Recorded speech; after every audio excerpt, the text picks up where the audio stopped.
क्या आपने कभी सोचा है कि माता रानी के 10 महाविद्या अवतार कौन से हैं और आखिर में उन्होंने 10 अवतार क्यों लिए थे? जिस प्रकार माता रानी के 9 रूप प्रचलित हैं, जिनकी पूजा नवरात्रों में की जाती है, ठीक उसी प्रकार माता रानी के 10 महाविद्या अवतार भी प्रसिद्ध हैं, जिनकी पूजा गुप्त नवरात्रि के समय की जाती है। ये 10 महाविद्या माता सती ने भगवान शिव के सामने अपना प्रभाव दिखाने के लिए प्रकट की थी, जिनका अवतार अलग अलग उद्देश्यों के लिए विभिन्न समय काल में हुआ था। इन 10 महाविद्याओं के रूप की साधना मुख्य रूप से तांत्रिक विद्या व शक्ति प्राप्त करने के लिए की जाती है, इसीलिए इन्हें तांत्रिक महाविद्या या शक्तियाँ भी कहा जाता है। इस वीडियो में हम आपको 10 महाविद्याओं के नाम सहित और उनके बारे में संपूर्ण जानकारी देंगे। दोस्तों, संपूर्ण जानकारी जानने के लिए आप लोग वीडियो के अंत तक जरूर बने रहिएगा और यदि जानकारी अच्छी लगे तो चैनल को सब्सक्राइब करके कमेंट सेक्शन में जय माता दी लिखना ना भूलें। माता रानी के 10 महाविद्या अवतारों में से जो सबसे पहला अवतार है वो है महाविद्या माँ काली का अवतार। माँ काली पहली महाविद्या अवतार मानी जाती है जो सती के शरीर से प्रकट हुई थी। इनका रूप अत्यंत भीषण व दुष्टों का संहार करने वाला है। माता सती ने क्रोध व सबसे पहले अपने सबसे भीषण रूप को प्रकट किया था जो फुफकार कर रही थी। महाविद्या काली का स्वरूप, इनका रंग काला है,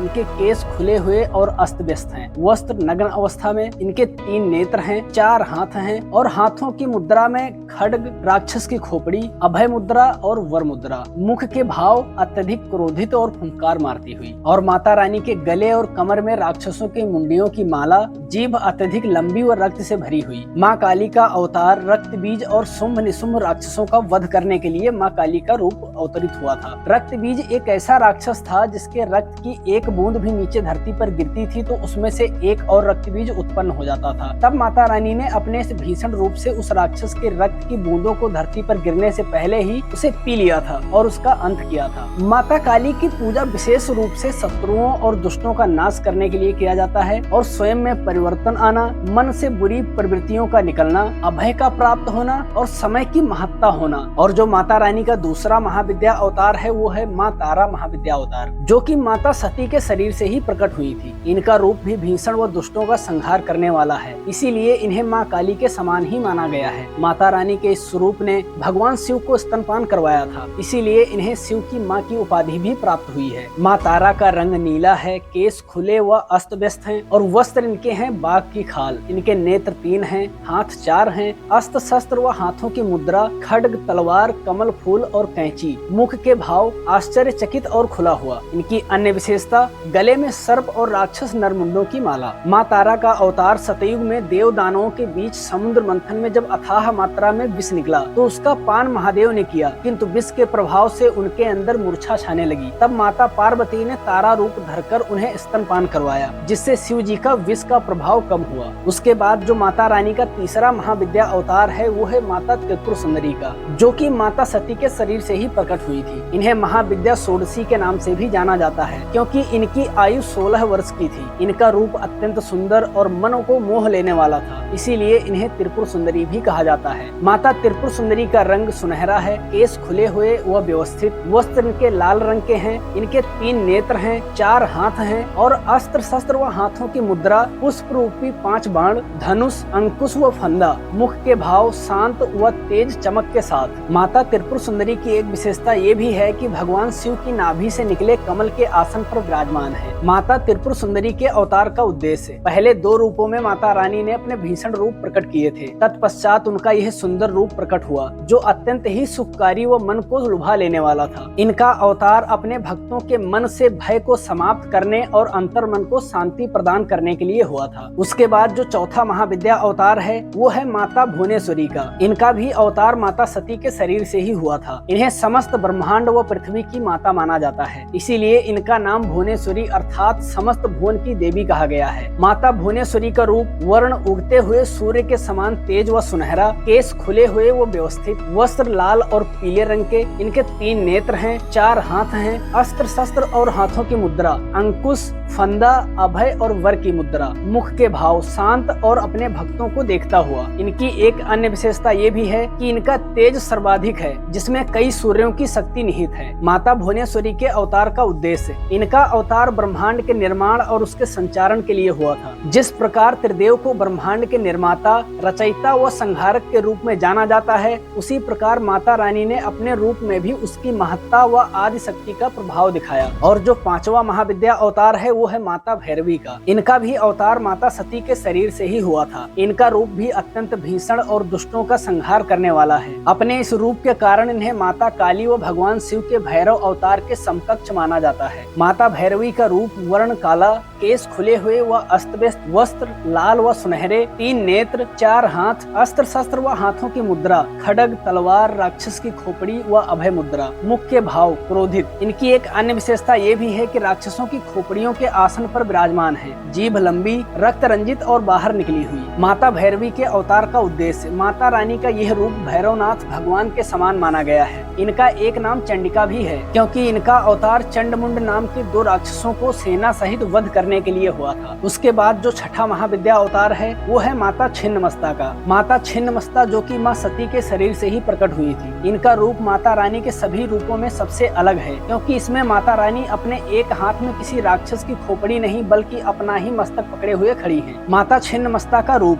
इनका रंग गुड़हल के समान लाल है, केस खुले हुए, वस्त्र नग्न, केवल आभूषण पहने हुए। इनके 3 नेत्र हैं, हाथ 2 हैं, अस्त्र शस्त्र व हाथों की मुद्रा, खड्ग और अपना कटा हुआ सिर, और मुख के भाव अपना ही रक्त पीते हुए। इनकी एक अन्य विशेषता ये भी है कि इनके धड़ में से 3 रक्त की धाराएं निकल रही हैं, जिसमें से 2 रक्त की धाराएं पास में खड़ी सेवकाएं पी रही हैं, गले में नरमुंडों की माला पहने हुए। महाविद्या छिन्नमस्ता के अवतार का उद्देश्य। जब माता पार्वती अपनी 2 सेवकाओं जया और विजया के साथ मंदाकिनी नदी पर स्नान करने गयी, तब स्नान करने के पश्चात तीनों को भूख लगी। दोनों सेविकाओं के द्वारा बार बार भोजन की विनती करने पर माता ने अपना ही मस्तक धड़ से काटकर अलग कर दिया और उसके रक्तपान से सभी की भूख शांत की। उसके बाद जो 7वां महाविद्या अवतार है वो है माता धूमावती का। माता धूमावती भी माता सती के शरीर से ही प्रकट हुई थी। इनका रूप अत्यंत दुखदायी, बूढ़ा, दरिद्र, व्याकुल व भूखा है। माता रानी का यह रूप शिव जी के श्रापवश विधवा भी है। इसके अवगुणों के कारण इसे अलक्ष्मी व ज्येष्ठा भी कहा जाता है। माता धूमावती का रूप। इनका रंग श्वेत है, केस खुले मैले व अस्त व्यस्त, वस्त्र भी श्वेत हैं और नेत्र 2 हैं, हाथ 2 हैं और अस्त्र शस्त्र व हाथों की मुद्रा टोकरी व अभय मुद्रा। मुख के भाव बेचैन, व्याकुल, दुखी, संशय और थकान। इनकी एक अन्य विशेषता ये भी है कि माँ का शरीर अत्यंत बूढ़ा व झुर्रियों वाला है तथा कपड़े भी एकदम मैले व फटे कटे पहने हुए हैं। बिना घोड़े के रथ पर विराजमान है, जिसके शीर्ष पर कौवा बैठा है। माता धूमावती के अवतार का उद्देश्य। एक बार माता पार्वती को अत्यधिक भूख लगी और उन्होंने शिव जी से भोजन मांगा। उस समय वहाँ भोजन नहीं था, तो शिव जी ने उन्हें प्रतीक्षा करने को कहा। कुछ देर में माता रानी की भूख इतनी बढ़ गई कि उन्होंने शिव जी को ही निगल लिया। भगवान शिव के शरीर में मौजूद विष के प्रभाव से माता रानी का ऐसा रूप बन गया, जिस कारण उन्होंने शिव जी को बाहर निगल दिया। शिव जी ने बाहर निकलते ही माता रानी के इस रूप को विधवा हो जाने का श्राप दिया। उसके बाद जो माता रानी का 8वां महाविद्या अवतार है वो है महाविद्या बंगलामुखी का। माता बंगलामुखी भी माँ सती के शरीर से ही प्रकट हुई थी। इस रूप में माता रानी एक मृत शरीर पर बैठी हुई अपने एक हाथ से राक्षस की जिह्वा पकड़े हुए हैं। माता बंगलामुखी का रूप वर्ण सुनहरा, केस खुले हुए व व्यस्त, वस्त्र पीले, नेत्र 3, हाथ 2, अस्त्र शस्त्र व हाथों की मुद्रा,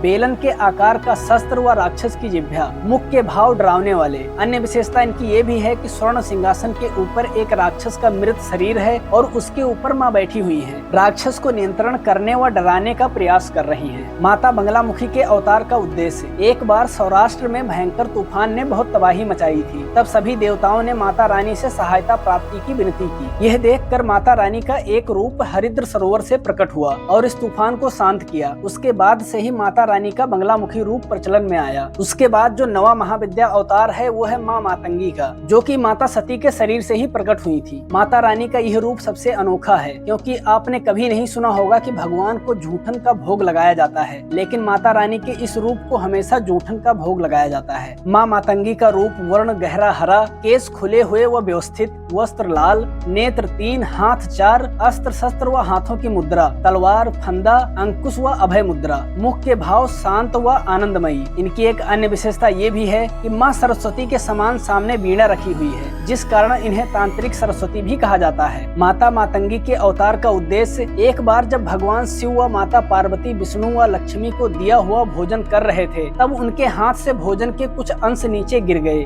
उसी जूठन से माँ मातंगी का रूप प्रकट हुआ। इसी कारण माता रानी के इस रूप को हमेशा से जूठन का भोग लगाया जाता है। उसके बाद जो 10वां और अंतिम महाविद्या अवतार है वो है माता कमला का। माता कमला जो कि माता सती के शरीर से ही प्रकट हुई थी, इन्हें माता लक्ष्मी के समकक्ष माना गया है, अर्थात यह एक तरह से माता लक्ष्मी का ही रूप है। इन्हें तांत्रिक लक्ष्मी भी कहा जाता है। माता कमला का रूप वर्ण सुनहरा व तेज, केस खुले हुए व व्यवस्थित, वस्त्र लाल, नेत्र 3, हाथ 4, अस्त्र शस्त्र व हाथों की मुद्रा, 2 कमल पुष्प, अभय व वरदान की मुद्रा, मुख के भाव शांत, सुखकारी और आनंदमयी। इनकी एक अन्य विशेषता ये भी है कि कमल के पुष्प से भरे हुए सरोवर में आसपास 4 हाथी जल से अभिषेक करते हुए। माता कमला के अवतार का उद्देश्य, माता रानी का एक रूप माँ लक्ष्मी भी है। इसी रूप को प्रदर्शित करने के लिए माता सती ने अपने कमला रूप को प्रकट किया था। और दोस्तों, यदि जानकारी अच्छी लगी हो तो चैनल को सब्सक्राइब करके कमेंट सेक्शन में जय माता दी लिखना ना भूलें। मिलते हैं आप लोगों से अगले वीडियो में, तब तक के लिए जय माता दी।